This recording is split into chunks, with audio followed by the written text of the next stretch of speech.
You better hurry up and get up here because Ian was looking at me and side-eyeing and telling me we had to start on time, but he must have forgot I was the pastor. We'd like to do something around the Springdale Church called Spread the Love. So why don't you shake somebody's hand next to you and let them know that you're glad that they are here with us tonight, that are joining us.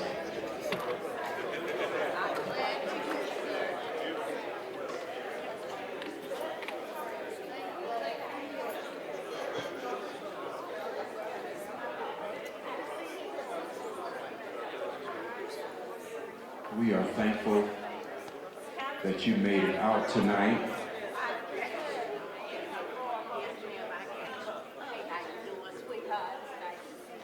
And I'm glad that you're here because it is so important that we are informed. And it's important that we hear from our candidates and not hear the word from the street or from your cousin that probably don't even vote. So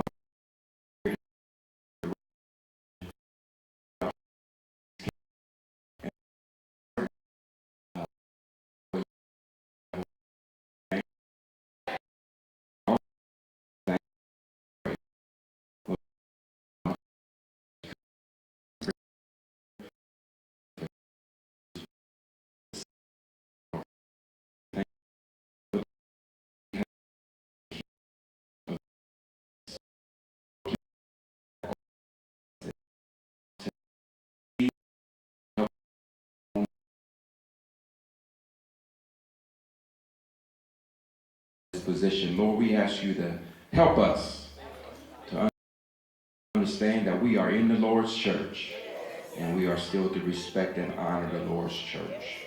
Lord, we thank you for those that put this event together tonight. Lord, we give you praise and thank you. In Jesus' name, amen. I just fixed it. Yeah, no problem. Hello, everybody. Hello, everybody. I'm Ian Randolph.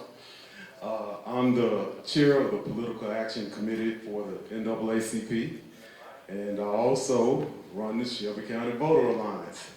So we want to thank those two organizations for allowing us to be here tonight, or working with us to be here tonight, along with Coalition of 100 Black Women.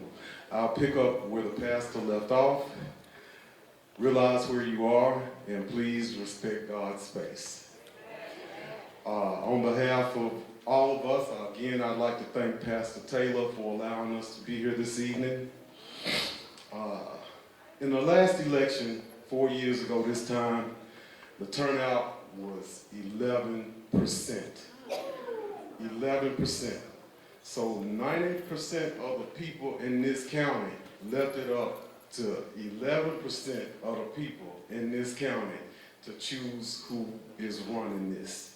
So when you hear people say they already know what they're gonna do, no they don't. Them people probably didn't even vote. Elections have consequences. We've seen that very recently. On a federal level, on a state level, on a local level, and in our school board. We need to start looking at our candidates seriously. The people we elect need management skills. They need demonstrated leadership skills. They need demonstrated work in our community. And we need to remember that the people that we elect are a reflection of us. So if you don't like what your elected official is doing in your particular district, you need to look at yourself, because y'all helped put them in office. So tonight, I want you to pay attention to the answers that they give. Not only in this particular form, but in any form that you attend. The school board, judges that may be up, in your federal elections, and in your county commission seats. Pay attention. Do they actually answer the question that is put before them? Do they know what they are talking about? And lastly, I'm gonna be street. Don't let them play in your face. So that's it. I'm going to turn it over to our very beautiful moderator, Ms. Deidre Malone. Thank you, Ian. Good evening, everybody. As Ian said, I'm Deidre Malone. I'm the first vice president of the NAACP Memphis Branch. I am president of the National Women's Political Caucus. I am a former Shelby County Commissioner and a former Democratic nominee for Shelby County Mayor. So let me just say that I was not the first choice to do this. Not the second choice, but the third. But it is my pleasure to be here with you to moderate this mayoral discussion tonight. I want to thank our candidates for agreeing to be here tonight. I want to thank the audience for being here tonight. I want to thank our community partners for being here tonight. And before we get started, I want to acknowledge the NAACP Executive Committee, Memphis Branch, please stand. Our Shelby County Voter Alliance, please stand. Thank you so much for having this forum tonight. You know, Shelby County is at a pivotal moment, from public safety and economic development to education funding to healthcare and infrastructure. The decisions made in the next 4 years will shape the future of our county for generations. Tonight's debate will focus on experience applicable to the job and what candidates have to offer in terms of potential solutions for the growth and long-term stability for Shelby County. Here are our ground rules. Each candidate will have 2 minutes for opening and closing remarks. Each candidate will have 90 seconds to answer initial questions. Rebuttals will be limited to 45 seconds. Please address the audience, not each other. We're not going to be contentious tonight. Time limits will be enforced to ensure fairness. Ian Randolph is going to be monitoring the time, so pay close attention to him. So, candidates for Shelby County Mayor participating tonight. Mr. Melvin Burgess is here. Harold Collins is here. Heidi Coon is here. Mikhail Lowry is here. Randy Quarles is here. And J.B. Smiley is here. All candidates, just so you know, were invited to participate in this forum, and these are the ones that RSVP'd and could be here tonight, all right? Each candidate right now will have 2 minutes to participate and give their opening remarks. And so what I'd like to ask, though, is, and answer this as a part of your 2 minutes, why are you running for Shelby County Mayor, and what qualifies you to lead at this moment in time? And we'll start with you, Mr. Smiley. Good evening. So glad to be here with you all. And I do want to take a point of personal privilege. It is indeed an honor to be here with family as the former treasurer of the Memphis Branch of the NAACP. I'm J.B. Smiley Jr. I'm the son of J.B. Smiley Sr. My father would consistently say, let your yes be yes and your no be no. What he was attempting to tell me is you have to believe in what you're saying, but also have conviction. Be willing to stand up and fight for people. That's why when the Republicans in the State House continued to put guns in our community, I stood and I fought for gun reform. But no one on this stage was standing with me. That's why when it was time to push back against Donald Trump and his National Guard, I sued him. But no one on this stage stood with me. That's just on Monday, when it's time to support library workers so they can have workplace protections. I stood with many of you, but no one on this stage stood with me. And now that it's time to run for mayor, they want you to believe that they're going to stand for you. When they ask you for your vote, I have one question that you should ask them. Where were you? There's no question where I've been. I've been standing with you every step of the way.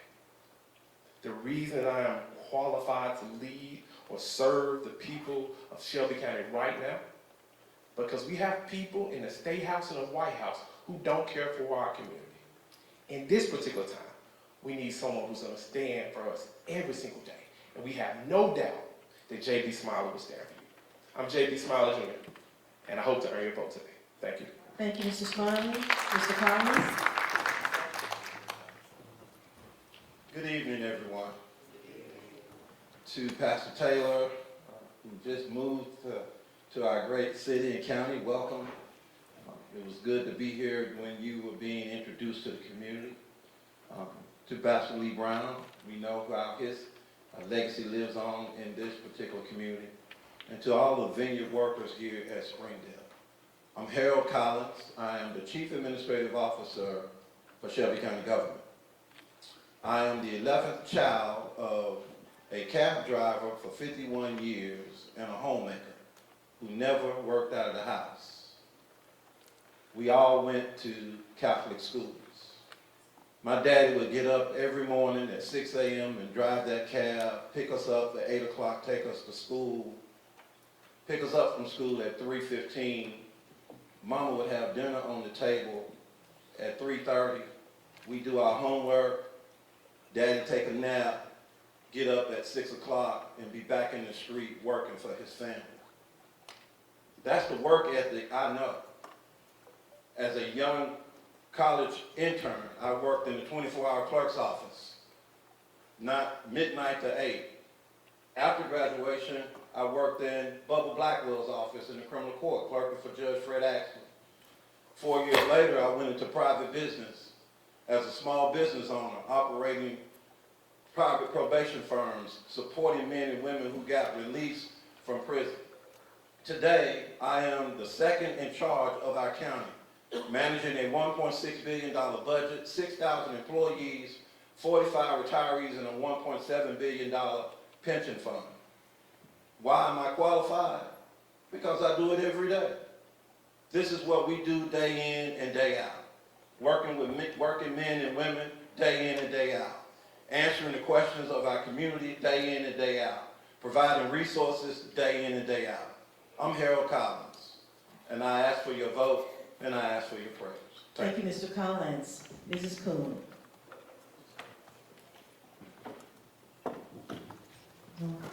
Good evening, everyone. I want to thank Springdale for hosting NAACP and Voter Alliance for pulling this together.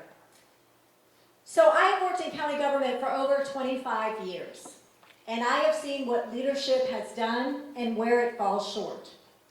And I truly believe that Shelby Countyans want a mayor who will deliver, not promises, but results.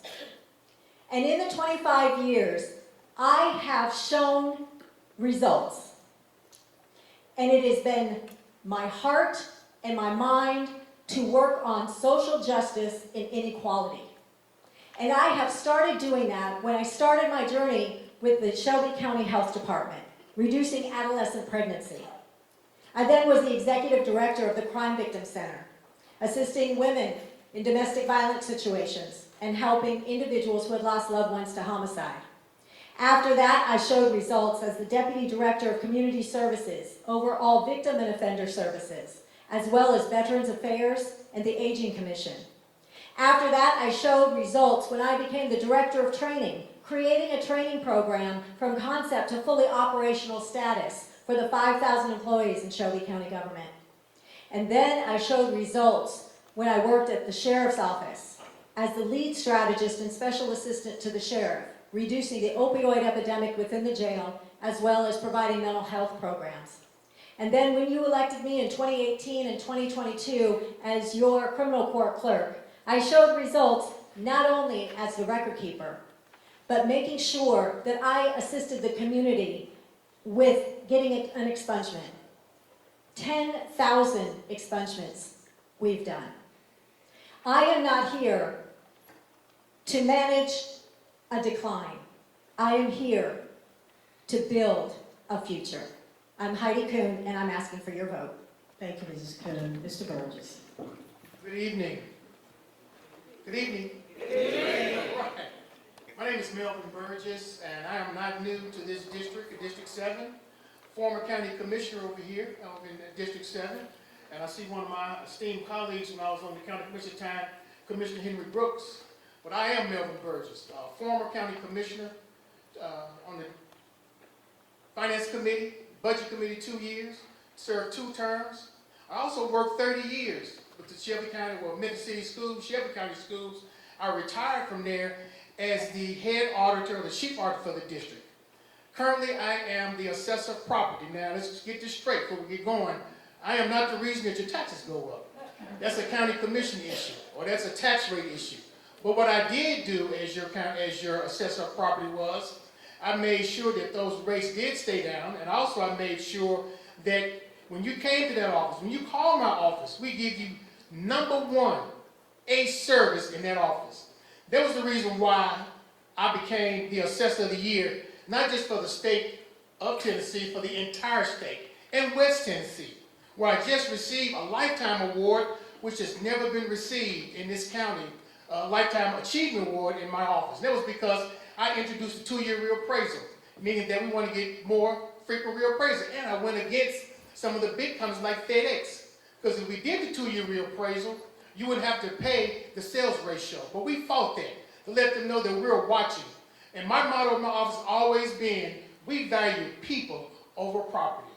But my experience, I have over 40 years of experience. I did hear the CEO talk about, what he managed and all of the above, but some reason we still can't get a state-approved budget. During my time on the county commission, Commissioner Brooks, we approved every budget that we did come before us. That is why bold leadership, that is why you want to vote for Melvin Burgess. Let's get things done. Thank you. Thank you, Mr. Burgess. Mr. Lowry? Thank you so much, Pastor and NAACP. Thank you all for having us, and thank you all for being here, for being engaged. That's what it's about. We need to engage public. But again, my name is Mikhail Lowry, and I'm running for county mayor because I want to see a county where all of our children have opportunity. I want to see let's change the culture of our county. I want to see where we can have people have opportunity and access to jobs, and that we're really leaning into our educational system. I want to see a county to where people are thriving and people feel safe and feel like they can build a family here. That's why I'm running at the end of the day. I'm running so my daughters can choose Shelby County as a place they call home. I'm the only person up here who has children that are currently in our school system, so it's personal for me. It's personal for when me and my wife send our children to school every day. I want a county that's really leaning into mental health and not just talking about it. That's personal for me as well. I have a daughter that has autism, and I know what it's like to see her go from school to school and try to find the right fit. Our parents shouldn't have that type of problem at all. We need a county mayor who's leaning into that. We need a county mayor who's focused on creating jobs for our county, because we have a poverty issue here. And the way we equate poverty, eradicate poverty, is give people opportunity. And quite frankly, give them a job where they can pay for their families to hopefully have a good life in Shelby County. I didn't just grow up in government. I've been a county commissioner for 8 years. I'm proud of things we've accomplished there. But I tell all of you all, I have a start at FedEx, but I started loading and unloading boxes in the transportation industry, and I'm an executive in that business. I lead a team across 7 different states, $600 million in revenue. Now, when you think about that, you're hiring someone to do a job. Let's not hire somebody that's never managed a budget a day in their life. Let's not hire somebody for a job that's never had an employee a day in their life. We need economic development right here in our county, and we need a leader that has the experience to get it done. These major developments that we're talking about happening in our county, I sat on the county commission and got it done. Not talk about what my plans are, what your vision are. I'm talking about actually got it done. And I thank you all and I look forward to the conversation. Thanks so much. Thank you, Mr. Lowry. Mr. Clark? Good afternoon, everybody. That was kind of weak, and we got a good afternoon, everybody. I want to give honor to the angel of the house and everybody that's in the community, the NAACP, for giving me a chance and an opportunity. I was coming up here, and I told my wife it's home to me. Right over there off of Hollywood and Pearson. We always do backpack giveaways, food drives, those type of things. But that we do from our heart, not because it's our job. You'll hear a lot about positional titles up here today. I could stand up here and say, when I was general manager, building boats and barges and doing those type of things and working in logistics, fighting for a better pay rate for just temporary workers or everybody across the board, building from the bottom up to make sure everybody got a feasible bonus. But I'm standing up here to tell you where I come from, the heart. My heart tells me to drive to be able to help build the community, because if you came from nothing, then you understand the struggle. You know, I come from a poverty-stricken area. You know, I rose up from out of that. And I just want to be able to be a beacon for somebody else that think that they can't do it, and to know that they can if they apply themselves, and to understand that there's still opportunity here in Shelby Drive. You know, just there for parents-teacher conference, because I do have 2 kids that's still inside of the school system. You know, and being able to partner with them and listen to the teachers and listen to some of their heartburns and their pinch point. You know, talking to the community how we need to have affordability in the communities, how we need to have better housing, you know, better surroundings for our kids to be able to grow up into. And so I'm Rusty Qualls, and I'm running for Shelby County Mayor to be able to bring some of the changes that we all want here in Shelby County. Thank you, Mr. Qualls. Next question, Mr. Qualls, keep the mic. Shelby County faces income inequity and persistent poverty. What specific industries will you prioritize for growth, and how will you ensure those jobs benefit residents across the entire county? So that's easy. I live there. You know, me and my wife is a small business owner. And so we need to strengthen our small business owner here in Shelby County because that's the backbone. And so we got to be able to, you know, open up some of those and not just put so many stipulations on the hardworking people that's trying to build a better Shelby County through small business. I know we look at bringing, you know, big box businesses here, but do they have the core value? Do they understand what it means to be inside of Shelby County? And I work with some of those guys, and those principles are not the same values that we tote. And so we got to learn how to be able to help strengthen the small business, having those jobs, having honest training to be able to develop the future. And so we got to be able to help build, to bring the people out of poverty. You know, my focus is thinking it's to small business. Thank you. Mr. Lowry, would you like to go next? Yes, thank you. So you do have to create the next, and I agree with that as well. We have to lean, the small business are the lifeblood of our county. They really employ more people at the end of the day. There's nothing wrong with attracting large companies. I just told you I worked for one. But at one point, FedEx was a startup. AutoZone was a startup. International Paper was a startup. We got to create the next in our environment right here. But we also have to lean in to our educational system and make sure that we're creating a culture for cradle to career environment. So certain industries that we target, the medical science is obviously going to be one that's big for us. Again, we're building a trauma center right here in our county, a new trauma center. We got to lean to that as well. But we also got to look at just technical jobs, things of that nature as well for our high schools. We got to have some people who, again, who may not be going to college, but understand they can have a career to give them the technical skills as well. That's the lifeblood of small businesses, and that's the lifeblood of our county to make sure that people have opportunity no matter where they are. Mr. Burgess. Yes. As your assessor, running for county mayor, we always made a way to make sure that we adhere and talk with our small business when it comes to their personal property taxes. They were always concerned with that. However, education is the key. But we are not getting the proper formula from the state to educate our kids to be able to get good jobs. There's a formula called BEP, Basic Education Program. Now it's called TISA, Tennessee Education System and Student Investment. And till that formula is right, we're not getting the funds that we need to educate our kids. And we talk about small businesses, how are we going to create those jobs for those kids who don't have the resources? You are short funding at the county commission level, at the state level. We fought for that, Commissioner Brooks, when I was on the county commission. I don't know if it's being fought for now for the commissions that are on the commission now, but we're missing that funding from the state. Right? And other thing is this, I always talk, when I came back to Memphis, people always talk about Atlanta. We used to be like Atlanta, Atlanta this, Atlanta that. Until we have bold leadership and include people of color in some of these positions to get small business, to make money in our communities, it is not going to happen. I have bold leadership to make this happen, not just a lot of talk. Thank you, Mr. Burgess. Ms. Coon? You all can sit down and be comfortable, unless you just want to stand up. Start that, yes. You don't want to hear us go up and down. Okay, thank you for that question. When we talk about economic development, what we don't want to do is constantly dangle the carrot to larger corporations to try and bring them into Shelby County. What we need to do is ensure that our small businesses are thriving first, because how are we going to entice large corporations to come here if we don't even have a thriving community? Something that I would like to create is something called empowerment zones. Empowerment zones are going to include affordable housing for individuals, possibly to get loans, would be $5,000 that we could get from the opioid abatement program, so that it would be forgivable loans for down payments. Then we could get EDGE, who could give small businesses loans so that they could flourish.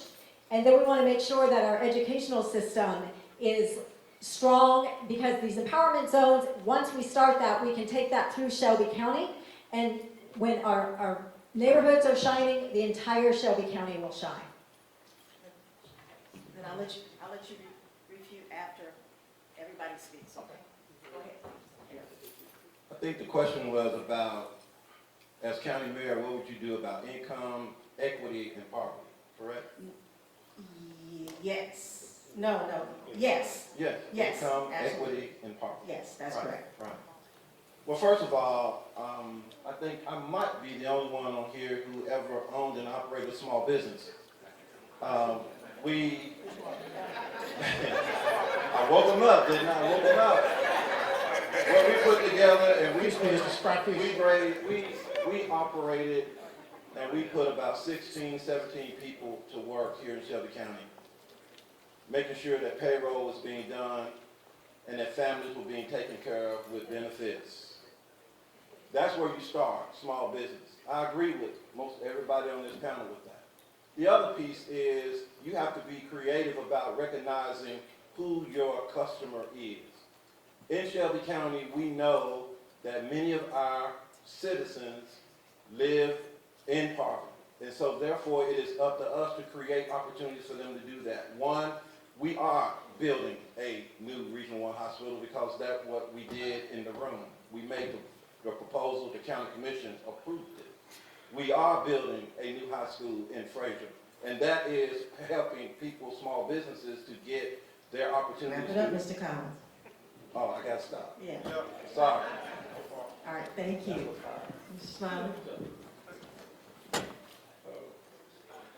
There's been a lot of talk about what we would do. I'm not going to tell you about what I would do. I want to tell you about what I've done. So as a member of the Memphis City Council and a small business owner, actually on two, Smiley and Associates and SNF Unlimited, we understood the desperate need of businesses when they go through hard times. And if you run a small business, you know there's ebbs and flows. But when it gets difficult, there's no one for you to call for support, because with government, all we do is support large businesses. Let me tell you what we've done. We created the initial seed money in partnership with the Black Chamber, which led to the creation of the Small Business Booster Program. That is a program that is going on right now because I thought it important enough to support the small businesses in the community. Those small businesses are able to go to the Black Chamber, get 7 weeks of technical training, and at the end of the 7 weeks of technical training, they get a grant, because we all need support. As your next Shelby County Mayor, we're going to create something similar, the Small Business Accelerator. We're going to focus on those entities that have been around 12 to 24 months. They're going to invest directly back into the community and hire people so that they can scale up Shelby Smiley County Mayor. Thank you, Mr. Smiley. Mr. Burgess, did you want to Yes, refute? I'd just like to add to what Clerk Coons said about Empower Zone, which I think is a great idea, but as the assessor, I want you all to know this. Most of we have over 6,000 properties in the land bank that's owned by Shelby County. Need to get out of the land bank business. So we're talking about affordable housing, new housing. Why not look at those houses that are already blighted as we speak? It's not fair to y'all, because those same houses, when you try to go to the bank, it brings your property values down. But those blighted properties that you live by or around the corner from, do you know who paid for your taxes? You do. Thank you, Mr. So, Burgess. thank you. 45 seconds. Thank you. Next question. As mayor of Shelby County, you appoint members to the EDGE board that works to recruit companies to the area and offer tax incentives to attract new businesses to Shelby County. How will you measure return on investment, and what accountability standards with companies receiving public funds you think need to be required? Mr. Collins?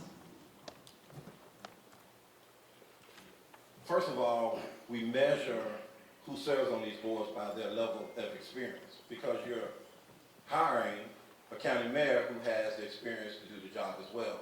So why not submit those same persons to the same criteria? Second of all, regarding return on investment, the way I see it is we give these corporations pilots in limited equities. What that means is you get a 15-year pilot, but you break it up into 3 years or 4 years. Why? Because if you give them a 15-year pilot and they don't do the work after 4 years, they close up, sell the business, and sell the company and take all your money. But after a 3-year period, you get to reevaluate them. You look at what they've done. You look to see if they kept their promises. And if they have, then you extend the pilot. If they have not done what they said they've done, then you call back the pilot and you force them to return the funds that they have. Or, like most companies, like Electrolux and others, they packed up and left and sold the property and then took the profits. Thank you, Mr. Collins. Ms. Coon?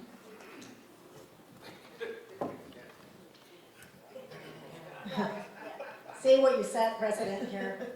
I agree with a lot what Mr. Collins just said. I think when the Shelby County Mayor has to appoint individuals on the board, we need to ensure that these people are well-versed and understand what it is that they're doing. Because it is very important that they are providing funding for these initiatives. And pilot programs are very important. And we need to ensure that we are making sure that they are held accountable. Because we don't want another Electrolux. We don't want another Service Master, because what happens is they leave and they don't pour back into the community, and then we have blight because we have these empty buildings, and that's an issue. We want to make sure that perhaps EDGE is, and I mentioned previously, they are providing funding for affordable housing, or they can make sure that small businesses are getting the loans that they need so that they can flourish. Again, we need to focus on the small businesses before we dangle the carrot to the large ones. Thank you, Mr. Burgess. Thank you. Of course, you know, as the assessor, my office works closely with pilots. As of today, Shelby County has over 500 pilots worth over $43 million. So that means when our trustee collects the money, $43 million comes off the top. Let's talk about Electrolux. Electrolux left here on us, which the building that they own, where there was no callbacks, that they're giving the lease, they're leasing from XAI. Well, what happened to the $37 million?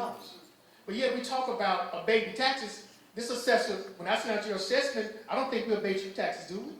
So that is not fair. We need to hold that EDGE board accountable. Yeah, of course, you're talking about hiring qualified people. Y'all know up here, it's political. They're going to put people there that 9 times 10 are not going to be qualified. So let's just tell them the truth about the EDGE program. Now you need, like Clerk Coon said, you need pilots to attract small business and business here. But we got to hold them accountable. Make sure that the abatement piece of it, I sign up on the abatement part. That don't mean that it won't happen. But we got to make sure if we're going to abate taxes, where's this money going back to our community? Where's it going back to people that look like us, some of us in this room? Mr. Burgess. We need to hold them accountable. Thank you. Thank you. Mr. Lowry. Thank you. So who you hire matters when it comes to this. Just like for this job and any other job, any other elected official, who you hire matters. You have to have competent people there as well that understands business, quite frankly. And again, not just the government, that's an area I know extremely well. But we need to make sure that there is provisions for these companies to hire people. So how do I measure success? That was your question. Jobs is how I measure success. How many jobs are you creating? In fact, also what I measure success is, are you hiring people from underserved zip codes? I would also like to see some of these businesses hire people that have been justice involved as well, because we gotta give them opportunity as well, because if we don't, we're just perpetuating the same cycle over and over and over again. So it has to be some strong teeth to it. And about EDGE, what I don't like the fact that the county commission or the city council doesn't have a voting seat there. No, we there as a representative just to listen. Quite frankly, I sat on the EDGE board, I took myself off the board, because I don't want to see anywhere where I don't have a voice. And nothing else but seeing ceremonially just being in a meeting. So it doesn't make sense that the city council or the county commission doesn't have a voting say-so in EDGE. I'm going to change that. I'll be talking to the state legislature about making that change. Thank you. Mr. Crowe. And so that's simple for me. It seems like a lot of these questions are hitting home. You know, we always want to be able to hire somebody that's qualified, but somebody that's also caring about the community.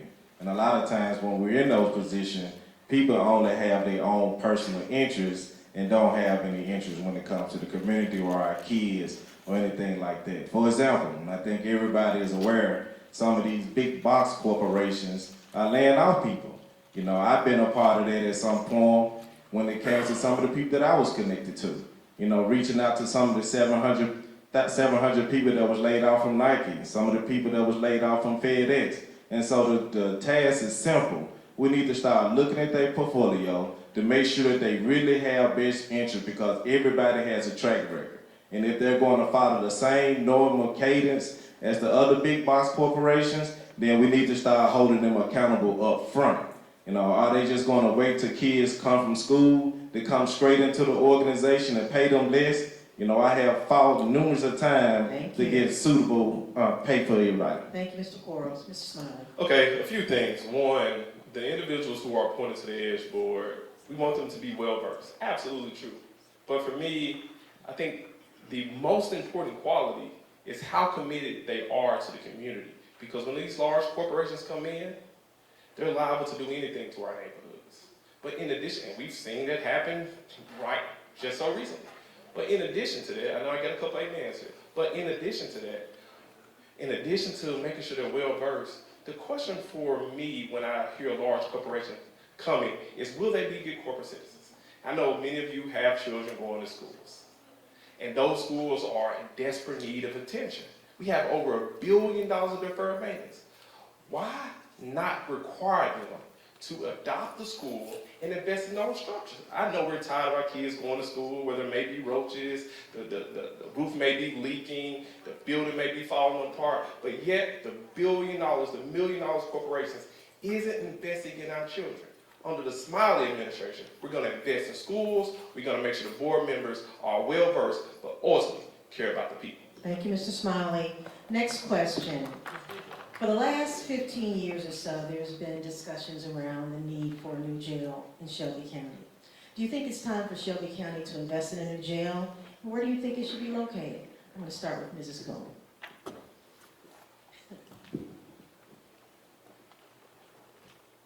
Nobody wants a jail in their backyard. I understand that. And plus, we don't have $1 billion in our budget to spend on a new jail.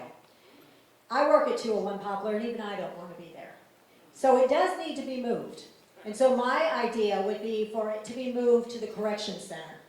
What we could do is we could have the state take our felony cases, which would open up the space, and we could fit that and create a jail, which is already a housing facility.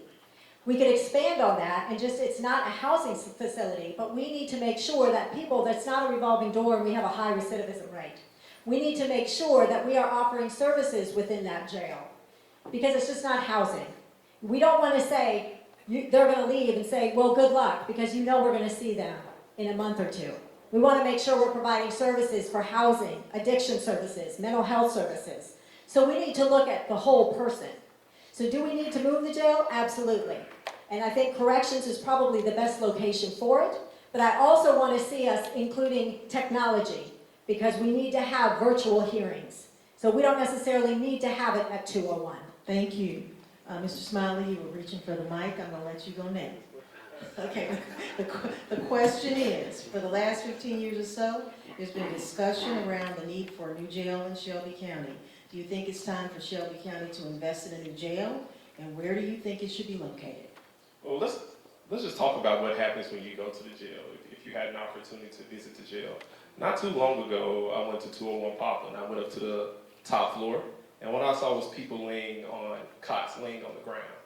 You get to the fourth floor, where people are being housed, and apologies for being so descriptive. In addition to seeing the food in the middle of the aisle, there was bodily fluid as well. If you get to the very bottom of the floor in intake, you see about 5 deputy jailers, but you see 75 inmates. The question is, what are we doing right now? We have county employees here telling you they care about people. But what about the people they're representing right now in the jail? What about the folks who are going in and out of the jail? We need to make serious investment. Don't tell me what you're going to do. Tell me what you're doing right now. We talk about how we need to improve the jail. Absolutely. But right now, the county government does not have the ability to improve the jail because they can't get a budget to pass. We need someone who's gonna care about people from day one, Mr. care about the workers, and figure out a way to Mr. invest. Smiley, do we need a new jail? Absolutely. Okay. Where should it be located?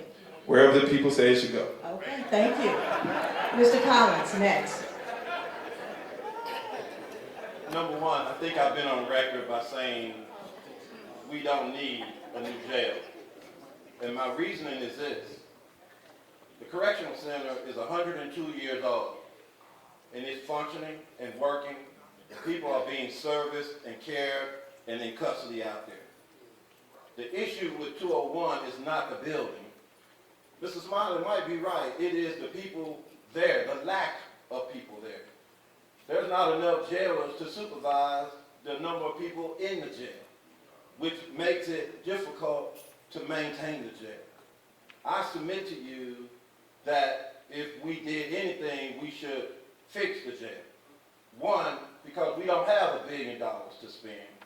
And two, it will cost less than $1 billion to fix it. And case in point, the sheriff is on record by saying there are 652 doors broken in the jail. How does 652 doors get broken in one time? The sheriff gets a maintenance and operation budget. He could do that himself. We do that every day. So let's be clear about that. And about the... Thank you, Mr. Collins. Okay, thank you. Appreciate it. Mr. Quarles, what are your thoughts on that? And so for me, again, it's pretty straightforward. Me personally, what I see, I think it's cheaper to go up than to try to move it anywhere else because we're already talking about blight. And so that'll be another eyesore that's downtown. And so talking to some of the individuals that work down there, it's not enough people that passionately care. And so again, we have to have people that really care about each other that's down there. And so I think that, you know, going up will be a whole lot cheaper than clearing it out and trying to send it to a whole nother area. I think we have surrounding the area that can help house people until we get the maintenance upkept inside of it. And again, we have to be able to care enough about the people to be able to make changes. Thank Hopefully you. answer the question. Thank you. Mr. Lowry and then Mr. Burgess. Thank you. So we need to be really asking ourselves, why are our jails overcrowded in the first place? What have we done is having a culture here to making sure that people have opportunity, that we have a culture of education. That's why, again, I'm the only person here talking about pre-K. I'm the only one talking about how long-term we reduce the number of people in the jail. But the fact is, it's overcrowded, it's inhumane conditions, and it's still our responsibility. And nothing about that current facility says anything about rehabilitation. Now, why I think it's priority, again, it's not my top priority, but I want to talk about that. But let me, thank you, I appreciate that, but let me lean in, because I'm going to be honest with you all when it comes to what we've done. I'll tell you what we've done. We've invested tens of millions of dollars in that jail just to fix doors. They asked for $5 million to fix the escalator. We said no. You know why? Because if the escalator doesn't work, doesn't it just turn into stairs? Now, if the elevator's broke, we got to fix that. We're not fixing escalators that's almost 40 years old, whatever it may be. The building was built 45 years ago. I think we all can agree that our population has changed in 45 years. So let me answer the question because I'm going to answer the question. Thank you. I like the penal farm because we already own land at the penal farm. We already have a jail at the penal Mr. farm. Lowry. Thank you. Mr. Burgess. Thank you. Yeah, I'm on the side of, I feel that we do need a new jail. It's a safety hazard. I mean, the resources, I mean, we can sit here and talk about what it needs, what it's going to need down in the future, but we're not getting it until we try to get proper funding, not just at the state level, but at the federal level. What we can do to make that thing up to par, giving the sheriff the resources to make sure we can bring it up to par. And we sit here and talk about the culture. I was in education, I was an educator, but I sat at the table, Alfred Hall, at the cabinet level, and talk about changing the culture. It's very difficult. And I understand when we talk about the kids, you know, why are they there anyway, but there's a hard fix, which it can be fixed. We have to start somewhere. But it starts with us out of this audience. It started with tutoring. It started with working with these young black men, which we need to be more serious about. But yes, I think we do need a new jail. When you put the jail, of course, I heard about New Chicago, which is one of my old districts, but now I've seen where some jails are being put in areas where they look like malls. And they can revitalize their neighborhood. Have you ever been to New Chicago? Mr. Burgess, thank you. Mr. Burgess, keep the mic. This next question will start with you. County government funds education, but does not run schools, right? There are 7 school districts in Shelby County. Only one is being targeted by the Tennessee State Legislature. What is your position on what the state is recommending for oversight of Memphis and Shelby County schools, i.e. paid board to manage decisions that the elected board is currently responsible for managing? That's a good question. I was at the cabinet level when that happened. It's called ASD. It's called Achieving School District. And I'm going to take one school that they took. We gave them the schools messed up. They gave them back to us messed up. Right? Hanley Elementary School was part of ASD. Right? You cannot take people that don't look like us and put them into one of our schools with all African American kids who come from a low economic background. It keeps them apart. They don't know the parents. They don't know the culture of the neighborhood. It didn't do anything to those students. Now, if it's going to do, that did not work. ASD did not work, right? So what are they going to bring here that is going to work?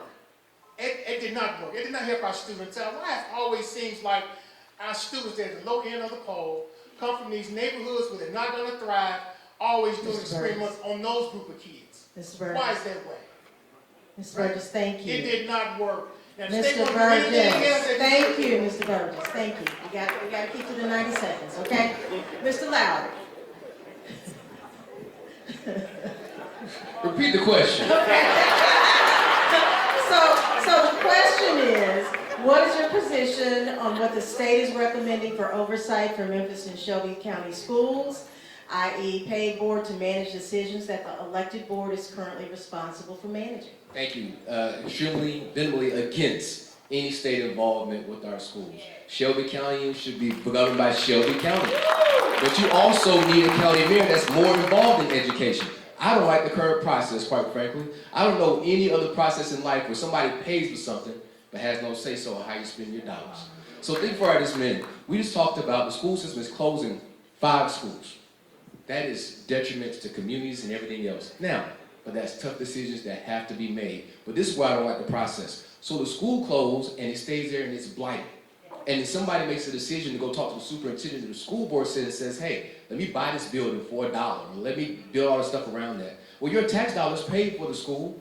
You should have somebody that you elect that's responsible, has a say-so in what happens to those schools. Because those buildings have implications on neighborhoods. They have implications on culture. It can't just be simply that somebody buys Thank you, Mr. Lowry. I'm so sorry, 90 seconds. Mr. Quarles. Appreciate it. So I agree with him wholeheartedly on that. I think we need to be able to take care of our own, but also there's an extension of that.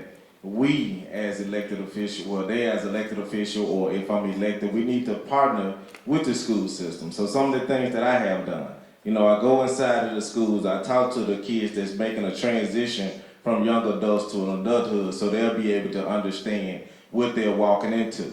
And so we have to be able to guide our future, because if not, they're going to fall into anything. And so we have to be able to stand up for our community, for our kids, to be able to do those type of things. And so again, for me, I think that we should take care of our own. Thank you. Mr. Smiley?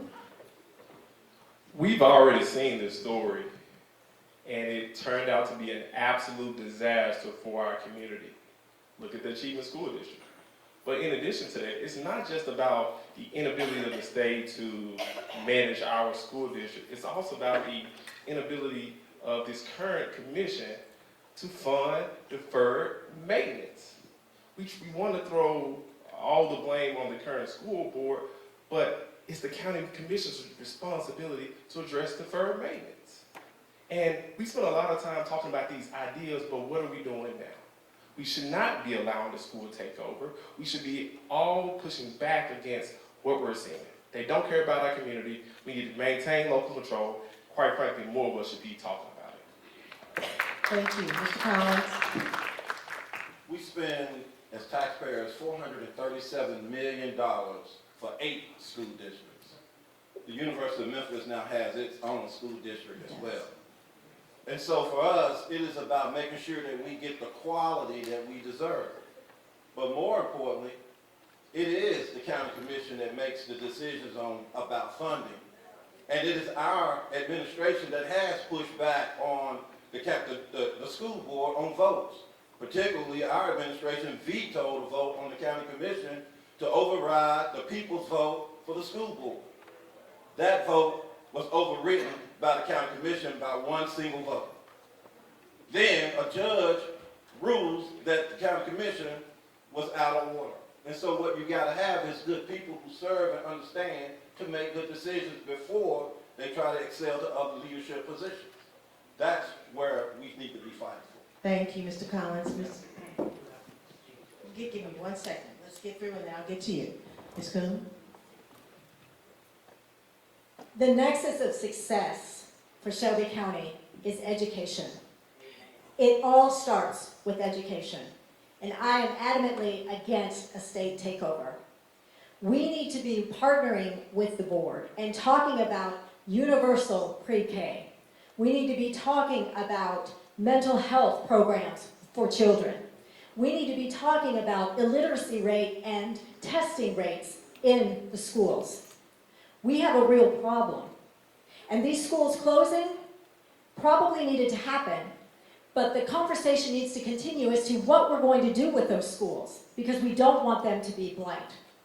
So my idea was, let's retrofit those buildings, perhaps creating apartments for individuals who are aging out of foster care, who have nowhere to go, or reentry programs. So it's all about education. It starts there, it ends there, and we need to move on it. Thank you, Ms. Coon. Mr. Lowry, you wanted to refute? Yeah, 45 seconds. Thank you. I just wanted to address something here, because I don't know if the question was answered about the state involvement from that, but it did reference some things as far as making tough decisions. And I stand on that. I've made tough decisions. People tell you what they will do.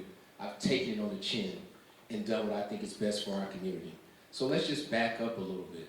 When there was a vote of no confidence that was brought for the school board, I'm the only person that said that was a bad thing, that we shouldn't be telling the legislative body they're making a good decision or a bad decision. That's not the county commission's job. I'm also the only county commissioner that tried to push those things out to 2030. I'm also the only county commissioner that tried to put a recall provision in place, and it also failed.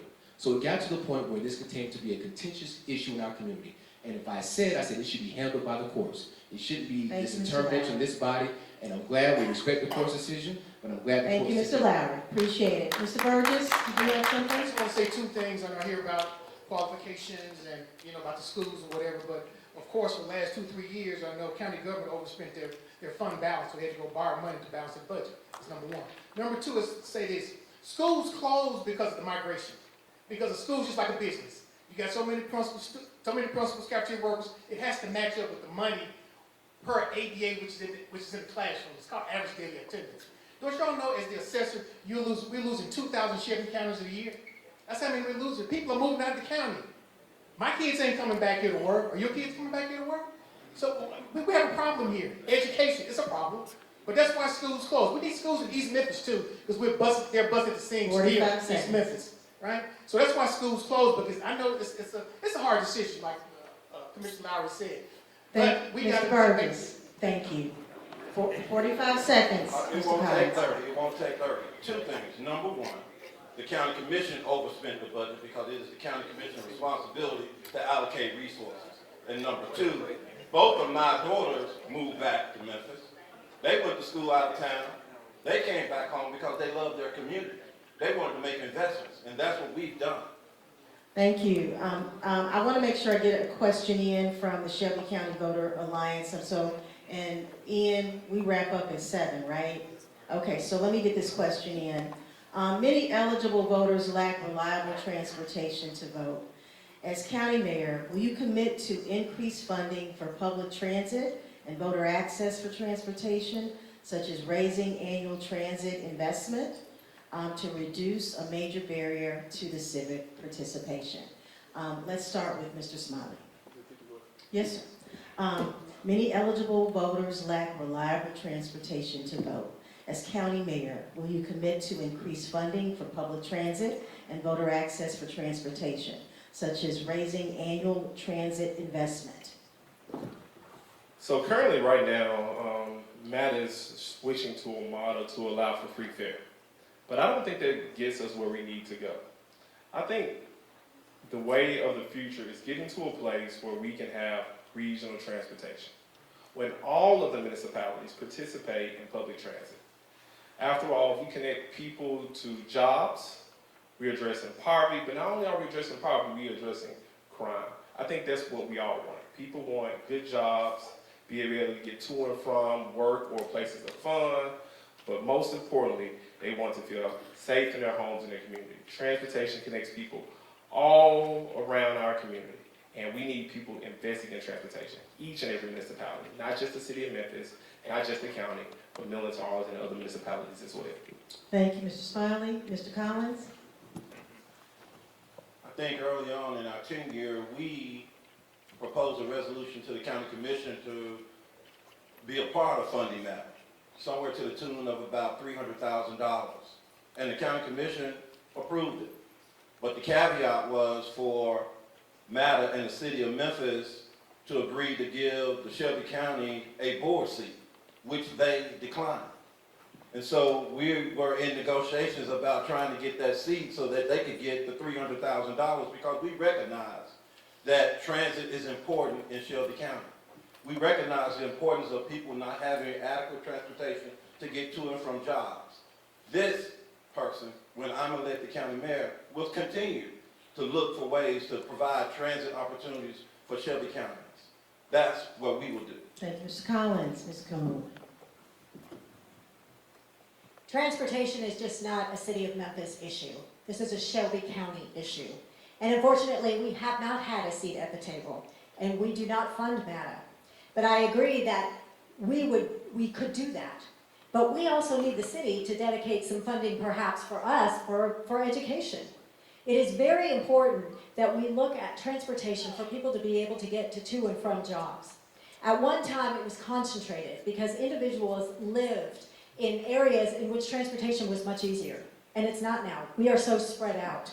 So to answer the question, for voters, I would love to see that. I would love to see something like other cities are doing, in which they have like Uber pickup with vans. We could implement something like that to be able to make sure that individuals are getting the polls to vote. Thank you. Mr. Smiley? Absolutely. Just to respond very 45 seconds, and then I've got to get to everybody else. Just to respond very directly.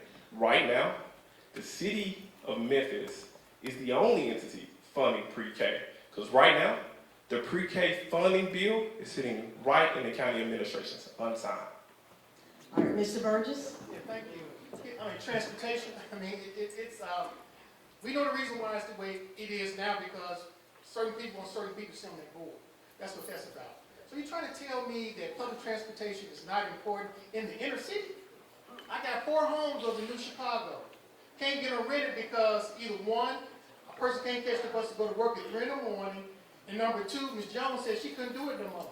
Ms. Jones said she goes to the grocery store, cash savings in Whitehaven, come back, her ice cream is melted. So she can't even get back home for her groceries. But yet we sit up here and talk about affordable housing, we talk about jobs.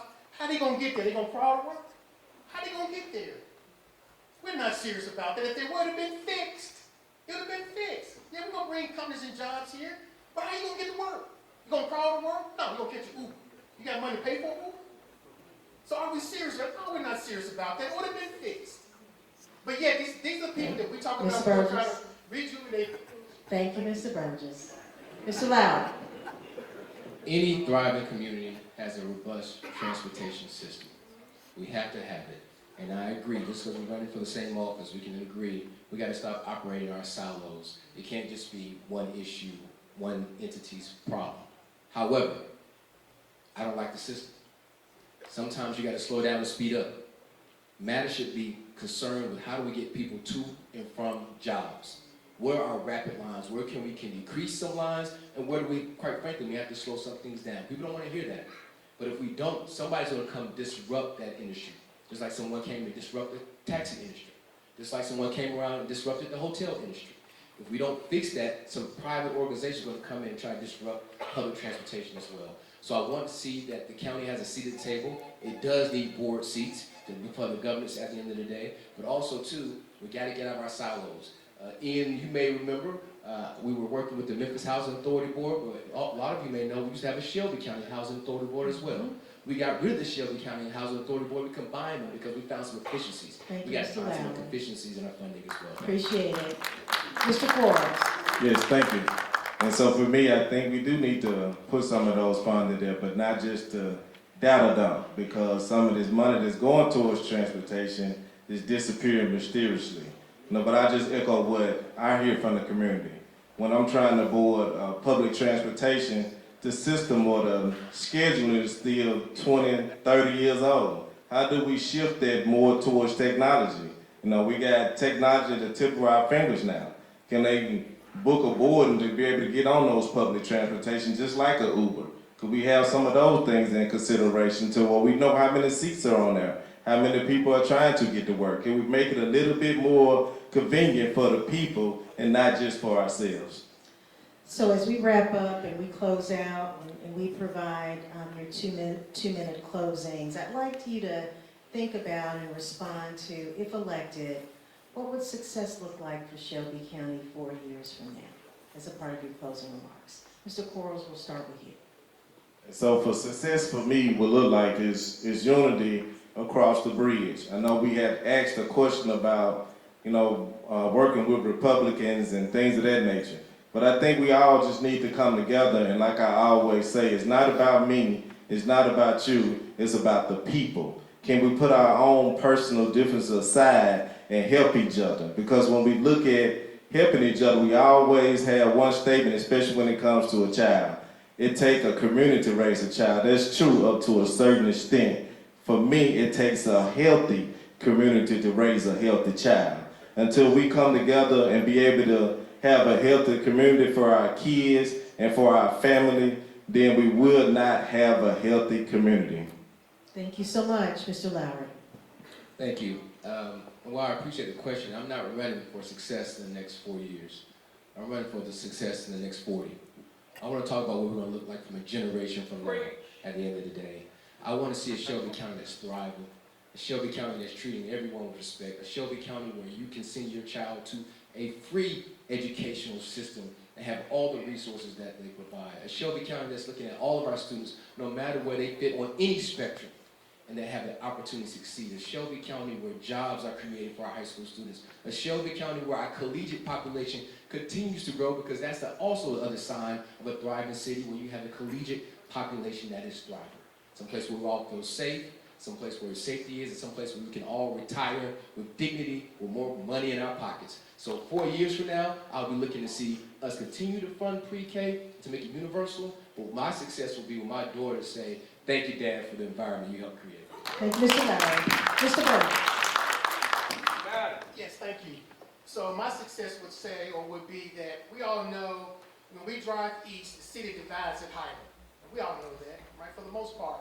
So until we share the wealth and it's equitable for everyone, right, this county will always be chasing its tail around in circles because it's not equally distributed. What we need is bold leadership. We need people going to speak up and say it's not the right thing to do. But people are not speaking up. The leadership that we've had in place at the top that can make decisions do not show up. They do not speak out.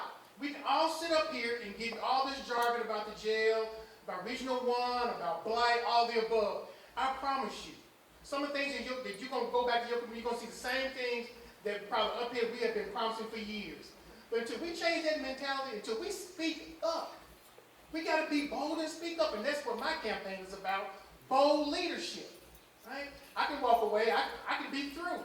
But Memphis is in my heart. Whether you know me or not, I care about Shelby County and the people that live in Mr. Shelby Burgess. County. Thank you all. Thank you, Vote Mr. Memphis Burgess. first. Thank you. Ms. Cooney. That's my neighbor, y'all. I love Shelby County. It has provided me with a lot. I raised my 4 children here. They have all gone to school in public schools here. It gave me a second chance to get remarried, and it gave me a great career for over 26 years. But I believe that the people of Shelby County are working hard, but they don't believe that government is working for them. And we need a change. And I want to instill that hope back into Shelby County. hope for a more beautiful Shelby County. How many of you remember at that time when we used to be one of the most beautiful cities? Hope for a safer Shelby County. Hope for healthier Shelby County. I don't know about you, but I am tired of being at the top of the list for the most negative things. I want to change that around. Some of you may have heard me say in regard to expungements that just because you have a past doesn't mean you can't have a future.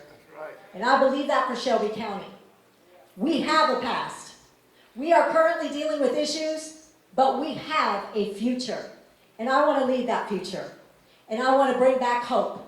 And I don't mean hope like this. Thank you, Ms. I mean hope with action. Thank you. Vote Heidi Kuhn. Thank you, Ms. Coon. Mr. Collins. Thank you to the NAACP Shelby County Voter Alliance and the Coalition of 100 Black Women, and to you, Madam Chair, for being with us this evening. When I think about what success looks like for Shelby County, I think about all of our children being able to go to school healthy on day one, because we know that most of our kids don't make it until 30 days after. That's why we do a health fair on the last day of July every year to ensure that. What I think about is walking in a school where they're challenged by the technology on the walls, able to do real serious work like their counterparts across our county. That's why we're building a school in North Memphis, so those children can be able to walk in places and be excited about school. What I think about is all of our community leaders and people with good paying jobs. Thank you, Mr. Because Collins. Shelby County is a place where you can live Thank you, and Mr. work Collins. and enjoy your time. Thank you so very Thank you, much. Mr. Collins. Harold Collins for Shelby County Mayor. Mr. Smiley. Imagine a Shelby County where young people can go outside knowing there's with hope and endless possibilities. Imagine a Shelby County where young people can go in school and know when they go to school, they get a good education, good quality education. Imagine a Shelby County that requires people only to work one job so they can come back home and spend time with their children. Imagine a Shelby County when you reach the later years of your life, you're able to retire with dignity. Imagine a Shelby County where our leaders are not afraid to speak up about the injustices we see in our community. Now that is the community I am fighting for every single day. But I'm not naive enough to believe that we're going to get to that point without understanding we must stand up to Donald Trump. We must stand up to the state when they try to subject our community to the most harmful policies. I'm ready to fight right now. Smiley. J.B. Smiley Jr. Thank you, Shelby Mr. County. Smiley. Let's give all of our candidates a round of applause. I want to thank this wonderful audience for engaging in this very important civic conversation. Shelby County's future depends on informed voters and accountable leadership. Please remember to vote and stay engaged, and if you're not a member of the NAACP, join us. Our Executive Director, Vicki Terry, has a few words. Good evening, everyone. Thank you all so much. Thank you, Pastor Taylor, for allowing us to come into your beautiful establishment here. Your church is beautiful. Thank you, Springdale. I want to thank all of our panelists, okay? I was going to say all of our mayors, but you know what? I want to thank all of you for participating. I want to thank the community for coming out today. You all have made, us feel so special because you came to this wonderful event. Thank you, NAACP Executive Committee members. Thank you, Shelby County Voter Alliance. Thank you, National Coalition of 100 Black Women as well. Make sure we get out of here as quick as we can because they do have choir rehearsal, okay? So that's why we're on the schedule. So we want to make sure you all get out of here as quickly as possible.